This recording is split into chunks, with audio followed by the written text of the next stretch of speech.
మేడ్చల్ జిల్లా Pocharam ITC PS పరిధిలో పలు పాన్ షాపులలో సిఐబి రాజు వర్మ నేతృత్వంలో పోలీసులు ఆకస్మిక తనిఖీలు నిర్వహించారు. రాచకొండ సిపి సుధీర్ బాబు ఆదేశాల మేరకు పోచారం పిఎస్ లిమిట్స్ లోనే అన్ని పాన్ షాపులను తనిఖీలు చేస్తున్నామని, ఇలాంటి డ్రగ్స్ వాడకం లేకుండా కొత్త సంవత్సరానికి స్వాగతం పలకాలని పోచారం ఐటీసీ పిఎస్ సిఐబి రాజు వర్మ పిలుపునిచ్చారు.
ఈరోజు గౌరవ సిపి రాచకొండ మరియు మా డీసీపీ మల్కజ్గిరి ఆఫీసర్ మరియు ఏసీపీ మల్కజ్గిరి గారి ఉత్తర్వుల మేరకు ఆదేశాల మేరకు పోచారం పోలీస్ స్టేషన్ పరిధిలోని అన్ని పాన్ షాప్లను తనిఖీ చేయడం జరిగింది.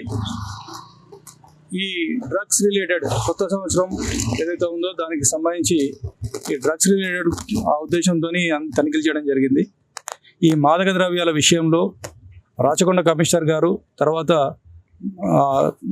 మొత్తం సిబ్బంది అందరం కూడా ఈ న్యూ ఇయర్ అందరూ కూడా ఎటువంటి మత్తు పదార్థాలు లేకుండా స్వేచ్ఛగా కొత్త సంవత్సరాన్ని ఆహ్వానించాలని చెప్పేసి మా సారు చెప్పడం జరిగింది.